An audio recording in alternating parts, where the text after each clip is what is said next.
Welcome to the Real Estate Investing Club. This is the place everyday real estate investors gather to share their best stories, biggest insights, and favorite tactics to grow a portfolio of cash flowing properties in today's market. Here's your host, Gabe Peterson.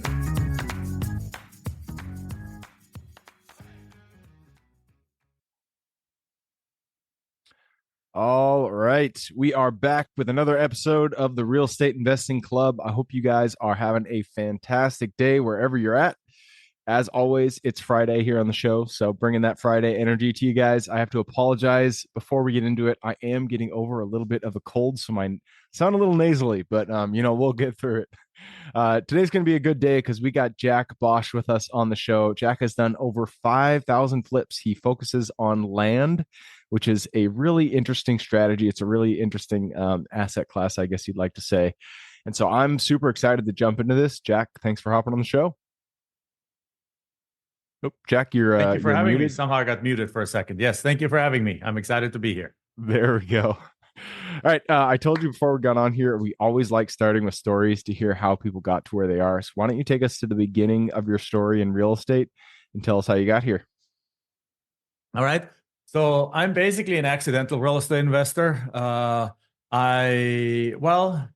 Or a very deliberate one, whichever way you want to go. Right? Like basically, I didn't have a real estate background. I'm originally from Germany, came over here in 1997 to finish my college degree, then got a job, fell in love with the country, found my wife here, who is also an immigrant from Honduras. And our plan was very clear. Get a career, get into, I had an MBA, go get a good job, go work your way up the career ladder, get into an executive or something like that, build up something there, work until you're 65 and retire. That was the plan. That's what I've been taught. And that's where I'm saying I'm an accidental entrepreneur, because never did I think I would actually get started in entrepreneurship in any kind of arena. But then what happened is in order to get the green card, I had to get a job in an industry that I didn't love. But you needed to do what you needed to do, right? So I basically said, this is the only job that was offered for me where they were willing to sponsor my visa and then ultimately get me to the point of becoming a permanent resident here. So I took it, because otherwise would have meant leaving the country, convincing my girlfriend at the time to move with me or split the relationship. And we really didn't want to do that. We wanted to make things work. So worked in that job, hated it. And that led me to ultimately decide that I needed to do something else in life. And we looked around. And then after a lot of deliberate search, we honed in on real estate. So, and then we decided, okay, we need to do real estate. You get the biggest bang for the buck. You get the biggest checks for the effort. You can do it part-time. And within that, we then stumbled into a niche, what we call land flipping, which is really land wholesaling, land seller financing, land splitting, and lately more also into the land development space. Nice. Real estate oftentimes for people that come on this show, it seems like it wasn't the first thing that they were focused on in their career. It just kind of came about, and then all of a sudden they realize they're in real estate, they realize they love it, and they develop the career out of there. So it's definitely, it's a good thing to stumble into, that's for sure. Land is not something that a lot of people focus on, though. It's something that is kind of niche, but there's definitely a lot of opportunity in it. What originally got you into land? Yeah, again, also that was a coincidence. We basically stumbled forward and failed forward in a way. First thing we wanted to do was, when I say we, my wife and I always have done this together. First thing we wanted to do was we heard about wholesaling. So we got ourselves a wholesale course. We went through the motions. We driving for dollars, drove around neighborhoods, found some boarded up houses, figured out who the owners were, sent them letters. Indeed, somebody contacted us. We put a triplex under contract for $45,000. And turns out that we knew nothing about real estate. I mean, surprise, coming from Germany, it's like a completely different terminology, different cost of doing everything. The way of building is different. It's all brick built over there. It's all like the 2x4s over here. Didn't even know what the word 2x4 meant.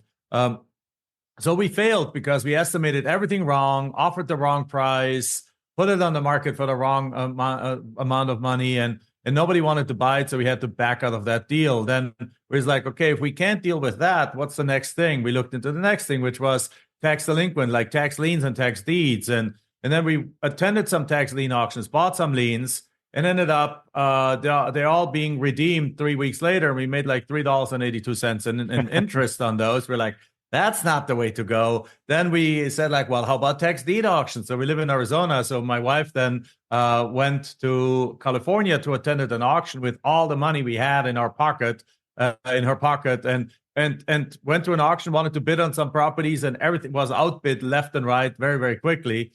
So she came back with a tail between her legs and was like, no, that didn't work. And then we had a thought. And the thought that we had was still around the tax delinquent kind of world. And the thought was, well, if somebody doesn't want their property anymore to the degree that they're letting it go to the tax auction, but it takes in a state like California 5 years before a property comes up to auction, even 6 years for a property comes up to auction. Why don't we, instead of attending the auction, figure out who owes property taxes and send them a letter? And that's what we started doing. And strangely, only landowners responded. But the landowners that responded, so we sent we got into, I think it was San Diego County, and we got in a list of tax delinquent owners, and only landowners responded. And so we ended up buying a piece of land behind the prison for $100. And then 3 weeks later, somebody buys it from us for $7,000. Then we applied it in Arizona to the tax delinquent list. And we had a few people contact us, and one of them gave us this piece of land, an acre, fully buildable with houses next door for $400. And we were like, well, you know what? $100, $400. What's the worst case scenario? Like, worst case is we get stuck with something that we pay $400 for, but then the neighbor bought it for $4,000 that same day. Like a couple of weeks later, we got 40 acres for $500. And it was like, I mean, with a little dirt road going to it, we're like, I mean, what's the worst case? That thing is going to be worth at least like $15,000, $20,000. Well, we sold it in 10 days for $10,000. And we're like, you know what? We can do this from home. We don't have to go see the properties. There's nothing to repair. There's no estimates of repairs. We don't have to meet any contractors there. We don't have to, again, the biggest thing for us, we didn't know what repairs cost. So there's no repairs. We're confronted with people that in many cases owe property taxes for 3, 4, 5 years. They don't want these properties anymore. They're willing to give them to us for like 10, 20 cents on the dollar. I mean, the risk is almost zero. Why don't we just forget about houses, just focus on land, and then we go from there? Now, since then, we no longer focus on tax delinquent properties because we very quickly realized that also people that pay property taxes every year diligently, they grudgingly pay them. They still want to get rid of them. We have to pay them just a little bit more for their properties, but we can still pick these properties up for 20, 30, 40, 50 cents on the dollar, turn around, wholesale them for 60, 70, 80 cents on the dollar, make $5,000 to all the way to sometimes $300,000 on some deals, and not touch the property, don't estimate repairs, don't have to go see them, do everything from home. And it's really remote real estate investing without any of the what we now call the tenants, toilets, and termites. None of that involved. So that's when we're like, okay, land it is. So let's focus on land because it's way simpler than everything else. And nobody told us we couldn't do it. I like that. Nobody told you couldn't do it. So that's where you landed. Land is a great strategy. And I like it because when you're speaking with landowners, they tend, I don't know if this is the right way to put it, but they tend not to care as much. So like I focused on single family flips for a bit, and I absolutely hated speaking with homeowners because people had emotions about their home, and they have an idea of what they want for the home and what they think the home is worth. A lot of times they'll look at the Zillow value, and the Zillow value will be way inflated, and it's just kind of a headache dealing with single family homeowners. And now I'm doing commercial. We do self-storage and mobile home RV parks. While it is a little bit, the owners tend to be a little bit more business oriented. There's still emotions involved. There's still unrealistic expectations in terms of what their value is, their property is worth. But when you're dealing with landowners, especially ones that they've owned it, in the family for X number of years, they're paying those property taxes. And a lot of times it's not even in their mind. They just don't care about these properties. And so the conversations go just a lot smoother. They're exactly right. They're a third of the deals we do are with heirs. Heirs don't care. Like, unless they really spent their childhood going every weekend onto that property and they have some really childhood memories there, which most don't, because most of the land they bought, we focus on three kinds of piece of land. Infill lots. Infill lots, it's just a lot that sits between houses ready to build on. And the owners had plans to build in, but then life and circumstances changed and they decided not to build. And their kids never spent their summers on that piece of land. It's like a quarter acre, right? There's nothing. They're like, yeah, no, I got this from my dad. I don't care, right? If it's in the outskirts of town, it's just a pure bare piece of land that they also never went out there. And if it's like that 40-acre parcel, a little bit out there, sometimes you come across a heir that basically has a whole bunch of childhood memories to it, but 90% of them don't. They're like, yeah, my dad bought this. We never went out there. It just sat there. It costs property taxes. Nobody wants it. If you want it, you can have it. Is a frequent conversation, or at least they're like reasonably they're not sure what it's worth. Half of the people you talk to are like, I have no idea what it's worth. Make me an offer. And honestly, they don't care. Often cases, they just simply want the property tax bill to stop coming to them because they're not using the land. It's not necessarily an area that's shooting up in value, and they're not giving. They have no use for it. It's just a hassle. Yeah. Yep. So you mentioned there the three different types of land that you look for. Can you go over that again? Yeah. So infill lots are basically, think of a street, 35 houses, one empty lot. Often a residential lot, mostly, sometimes commercial lots. Commercial lots are a little bit harder to sell, but more profitable. So because they obviously have a little bit less of a buyer pool, you need somebody specifically that wants to do something with that commercial lot or is willing to take it and take the risk of rezoning it.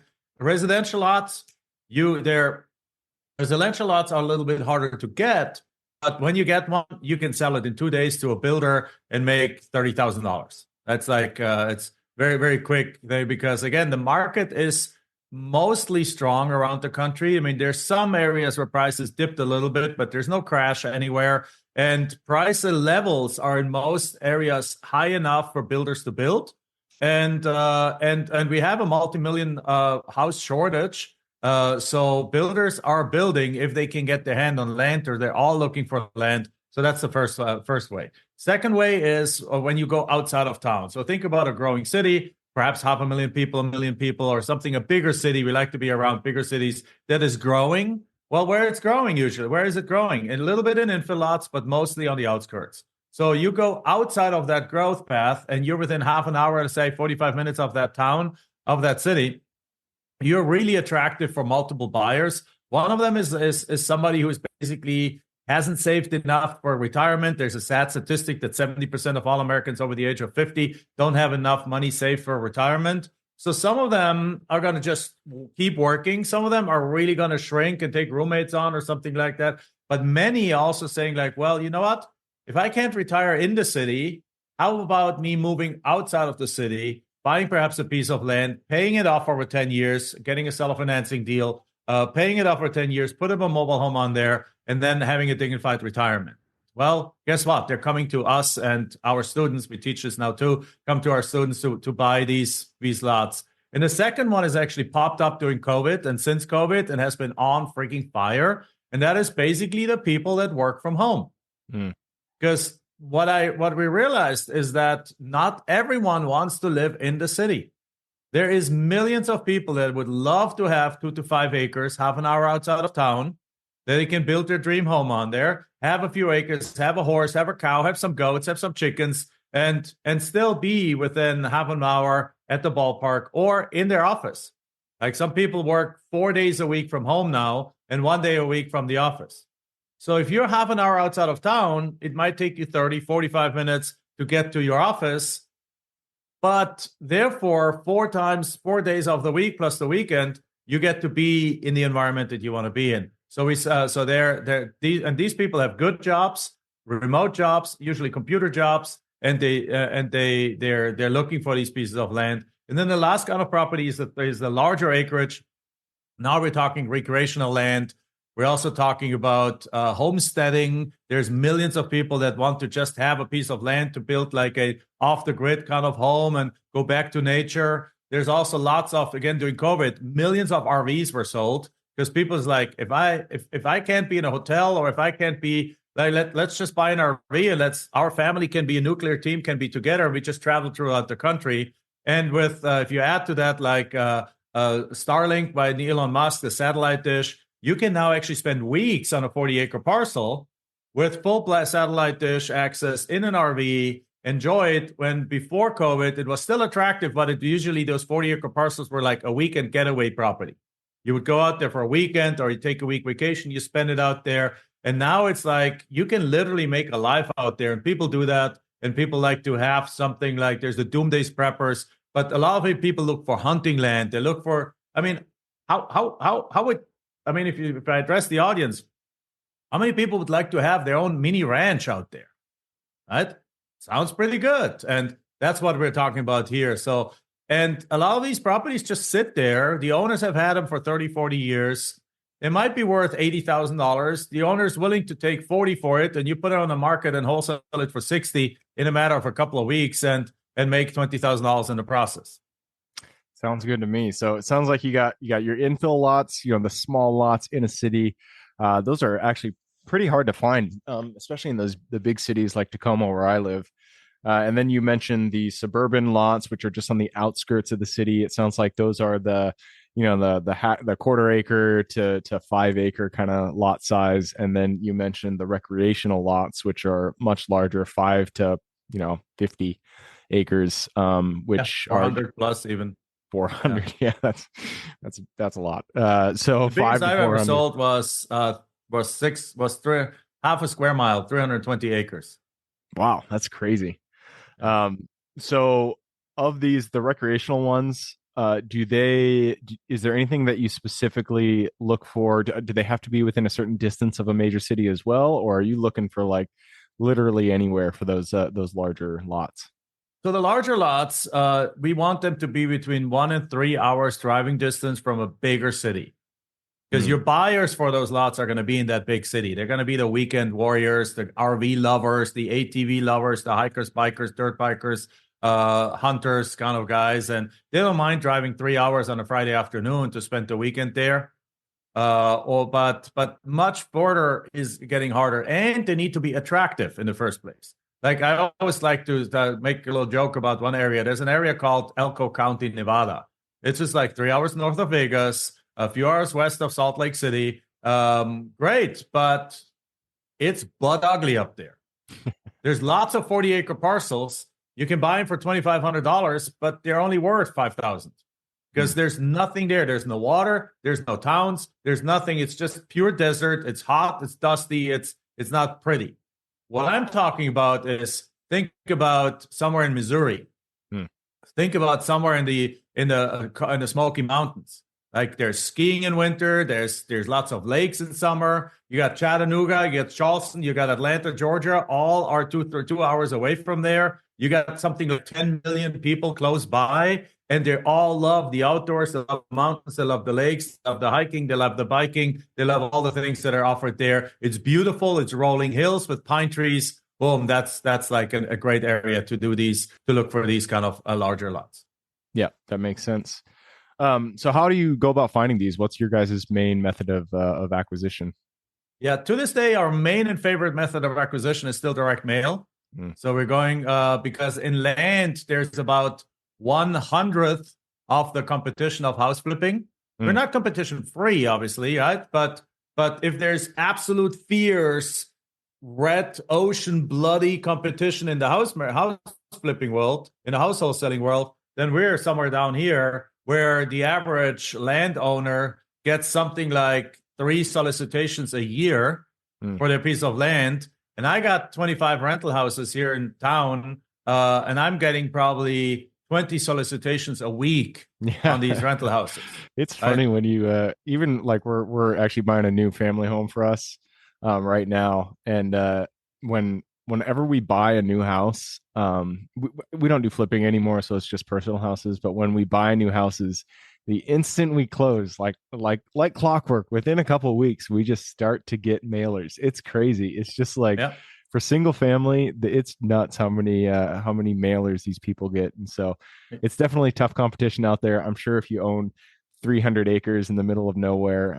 There's not a lot of people competing for that, and so you don't. Even if it's an infill lot, there's an infill lot. You get some people contacting you, but it's far and in between. It's every couple of months or so. It's not a lot, and then in the path of growth, again, it's the same kind of thing. So what happens is like so direct mail gets us still in a well-selected area a between 2 and 3% response rate. Oh, and wow. on one letter send out, not on like a sequence of a whole bunch like you need to do in the housing area. One letter gets you between 1.5% and 3%, let's say, on average as a response rate. And of course, if you send repeat letters, you can increase that. But there's no need to send out a series of 17 letters or 17 postcards and things like that. We usually send 1 or 2, and that gets us a 2-3% response rate. Then what we do is we go and we do deal analysis, we make offers. But nowadays you can also, of course, back to your question, you can also add cold calling, texting to those kind of things. You just got to make sure that you do it carefully. And more importantly is, I think the most important thing that I want to make sure that we say here is that my wife and I designed our business, and the way we teach it is the same way, so that the business fits our lifestyle, so that it works around our life, not that our life has to accommodate to the business. Because in the house flipping side, as you probably well known, if a seller calls and says, I want to sell this property now, you drop everything and you meet with that seller. Well, what happens in our world is that if a seller has expressed interest, then first of all, we don't even pick up the phone. They go to a call center and pick it up, or an answering machine. Call center obviously costs a little bit more, but you have a live person picking it up, and answering machine costs a little less, but therefore you might have to call them back afterwards. But it's hands off. So I can be at my daughter's soccer game, or at my daughter's rock climbing competition, or at my daughter's whatever she's doing, or at a family trip, and these leads are coming in and I don't have to touch them. And I can do that as a one-man show because I don't have to have employees for that. And then we tell them that we're making them an offer within 7 to 10 days. Because again, the likelihood that in that same time period, they're getting 5 other offers from other people is close to 0. So that means we can literally go on a week-long trip. Like last week, we had fall break for my daughter. She's 17. She's a junior in high school. We went college visiting. So for an entire week, we just took off. We visited colleges. And now that we're back, we're making offers on some deals that came in during that time. So that means for that, that's why we like direct mail, because if you do texting, you have to respond quicker, right? You text somebody, they text you back. They want an offer in the next 30 minutes or so, because otherwise, why did you text them, right? So you got to keep those things in consideration. But having said that, one of our students is making $1 million a year just texting in this business. So texting absolutely works. Cold calling absolutely works. We're still a fan of direct mail, though. And either way, one of those, we don't text, we hire a texting service. We don't cold call, we hire a cold calling service. So again, it is outsourced. Somebody else done it. We just get the leads, and then we deal with the leads. And that's my preferred way of doing business in the first place. Otherwise, you're buying yourself a job. And who wants that? I want a business that gives me freedom and makes me money. Yeah, I'm a huge fan of direct mail too, because it's a lot less. It's kind of like set it and forget it, and then you're just going to start getting calls over time too, because you can do a mailer and then multiple months later somebody will call on that mailer, just because they didn't have the time when they received it, but time passed and all of a sudden they're like, you know what, I do want to sell this. They have your card, they give you a call. And 2 to 3%, that's actually pretty good as a response rate. We do the last mailer I did was for commercial, and it was under 1% was our response rate. So 2 to 3, that's you're sitting pretty when you're getting up there. Yeah, absolutely. So we are running down the clock, but I do want to talk about the exit, because that is the important part of the real estate deal is actually generating the income. So when you buy these, it sounds like you do a lot of wholesales, so you assign the contract to others. Do you do any change of use, any rezoning, anything like that on these deals?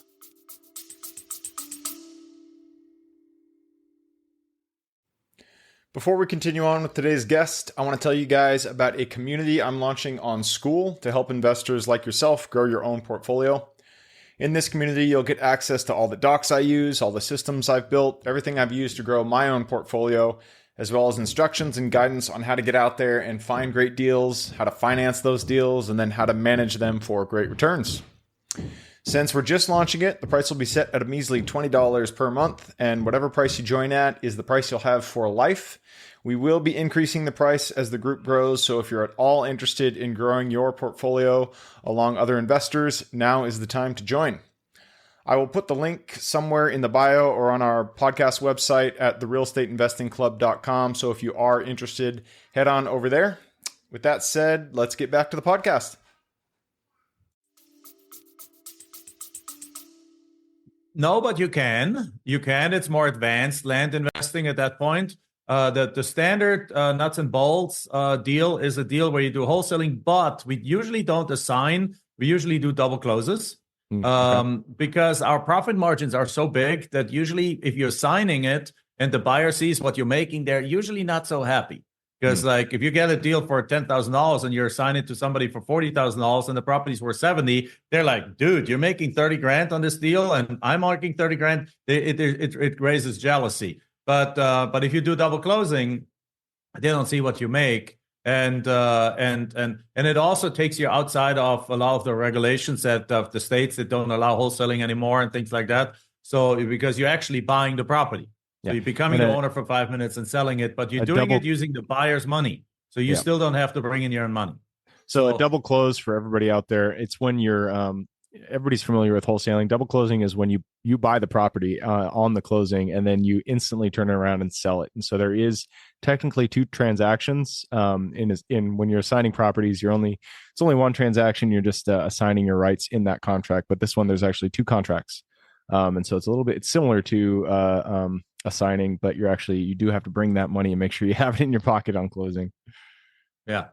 It's right. That's right. Well, actually, you use the buyer's money to pay for everything, or if a company doesn't allow that, then sometimes you have to use transactional funding and borrow the money for a day to do it. But yeah, literally, you have a contract with a seller and a contract with a buyer. You put them both with a title company. The title company sends everyone their documents, signs everything. Then the buyer is the only one that sends in the $70,000 in my example. The title company then takes 10, sends it to the seller. Takes $40,000. We said it was a $40,000 wholesale and the value was $70,000. So the title company, the buyer sends in $40,000. This title company now sends 10 to the seller, keeps 2 for themselves, and sends basically $28,000 to you. And you just made $28,000 without using any money. And the buyer never sees that you made that kind of money because they just bought a property for $40,000. That's it.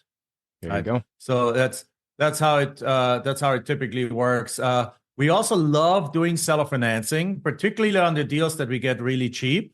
So if I get a $30,000 deal for $5,000, again, it's been in the family forever. The people that passed away, the heir sits on it, sits 2,000 miles away, doesn't care about it, doesn't want to pay property taxes. Says like, yeah, you can have it for $5,000-$6,000. So let's say you offer $5,000 for it, you get it accepted. I love taking those deals, marketing them up to close to market value, to something like $25,000, and then asking for a 20 or 25% down payment.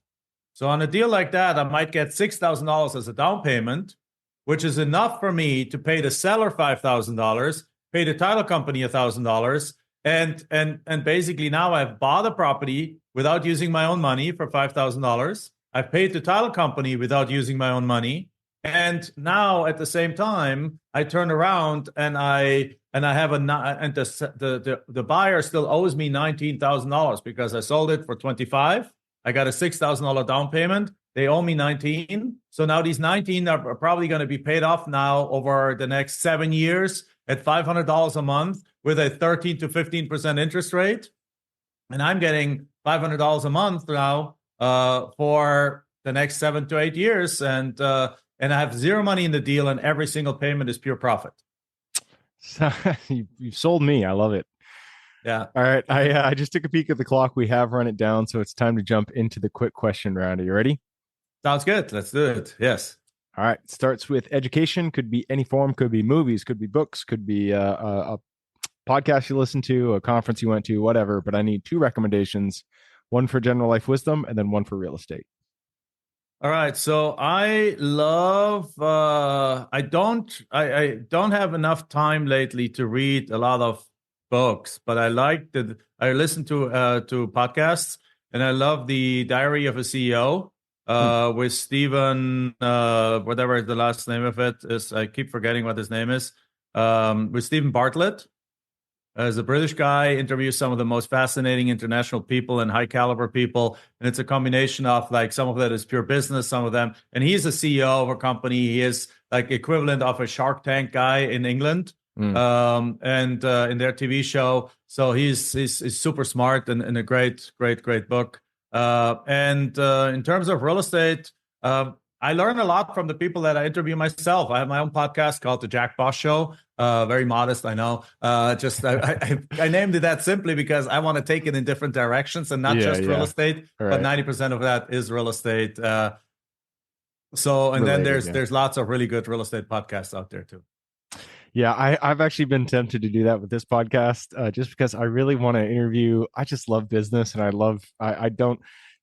real estate's my bread and butter. It's what I really like to do, but I also just like talking about other types of businesses. And so I've thought about changing the show to just some other more agnostic title, so I could add in people that do like I just had a guy I was talking about vending machines, and it was pretty interesting. But yeah, that makes a lot of sense. Real estate definitely. If it's called the Real Estate Investing Club, we can't talk about anything else but real estate. Yeah. All right, next question is for your younger self. Let's go back to the Jack who was just coming over from the Germany from back in 1997. Go back to him, look him in the eye, give him one piece of advice moving forward. I would say it's really two pieces of advice, and that is pick something that pick a business that fulfills 4 criteria. Number one, that it needs to be designed to be profitable. Like a job is not designed to be profitable. Like you see the people that CEOs that make millions of dollars. Well, it's 1 out of 10,000 that makes it up there. Right? Most everyone else makes between 50 and 200 grand in a job somewhere. Like you'll be shocked. Even like the higher management level of big companies, they don't make more than that. So pick something that is designed to be profitable. Pick something that you can that also creates cash flow that you can do part-time and that is virtual, and then figure out how to scale it the fastest possible way. Like if there's one thing, we scaled our business pretty fast and we then turned it into a multifamily empire and so on and so forth. But if I could go back, I would take a couple of the things that we've done and scale them even faster. Because once you got something there's like you gotta hit the iron when it's hot or whatever, say it, that basically when the time is right and the market is right and you figured something out, go as big as you can, because all it takes sometimes is 2-3 years of like just massively going big and you're done for life. Makes a lot of sense. I love it. All right, next question is about the US. It's a big place. There is a lot of opportunity out there. Give me the single metro you're most excited about investing in today. All right, we just had to take a quick break there because I got like 500 calls from my property manager. For you guys, it was probably like 2 seconds, but we're back into it, and we are on to the question about finding deals. It all starts with getting in contact with the seller, and there are many ways to generate leads. So what is your favorite way to find new deals? All right. Actually, sorry. You had asked me, but I hadn't answered yet. Sorry, if you need to pause again. Okay. Actually, we skipped the question. We're going back, and everybody listening, I'm sorry. Sometimes this happens. You get an emergency that happens at a property, and you got to deal with it real quick. But we're back into it. So the question was, what metro in the US are you most excited about investing in today? Exactly right. So this is a hard question to answer because we do land flipping nationwide, and really my personal favorite markets are just as I mentioned, outskirts of larger metro areas that are growing.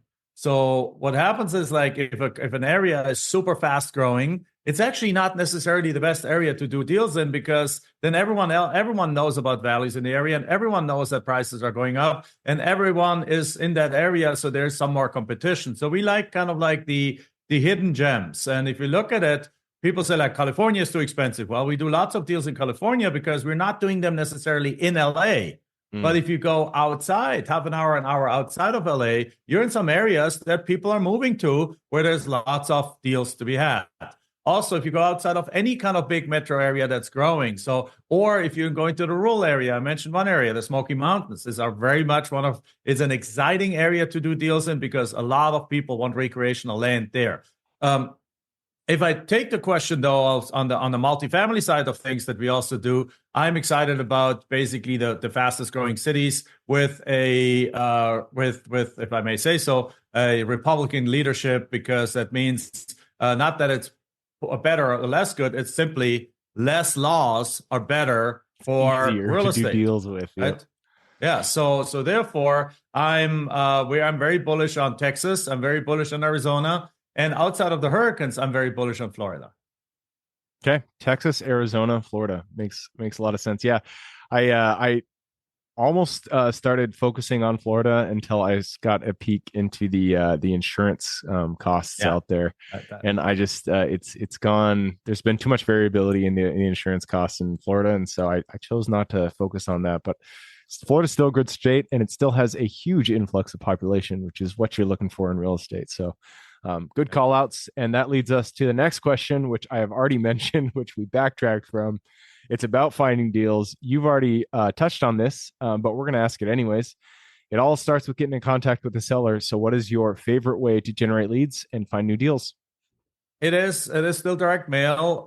It is direct mail, cold calling, and texting. Texting is obviously the most dangerous. So you need to, because of all the different laws on texting. So you need to do both cold calling and texting through professional companies that do it for you, that have suppressed all the do not calls, all the do not texts, all the people that could get you in trouble, all the litigators, now the known people that sue you for it. And so don't try this on your own. But to my knowledge, there's really no such thing like a do not mail list. Otherwise, when you move into a new house, when you buy a house for yourselves, what do you get within a matter of 2 weeks? You get from every Walmart, from every Target, from every home improvement store. You get everything. You get, your mailbox is cluttered because they get a notification that you moved there, that you bought it, and they buy the data and they send you full of junk mail. Well, if that would be illegal, nobody could do it. So there's no such thing like a do not mail list. So mailing is the most open way. And again, as I mentioned, with land, you still get very high response rates.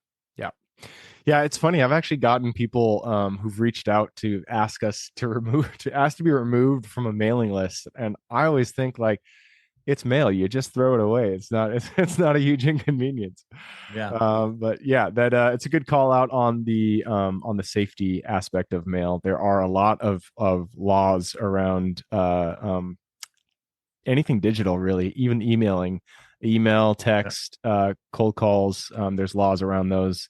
If you don't take out the DNC lists, then you are putting yourself at risk there. So no such thing with mail. It's a really easy way to do it. A little bit more expensive, but I feel like it's the bang is still there.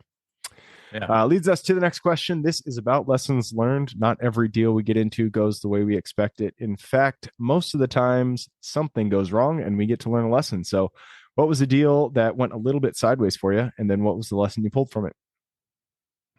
So the deal went sideways on the land side of things. One time we started thinking we're smarter than we really are. And we started dropping the fundamentals and not doing all the due diligence that we usually do after we have a deal under contract. So we were in an area where we had already bought properties. We had flipped a bunch of half an acre properties. So great. They sold really well. We made like $15,000, $20,000 profits on each of them.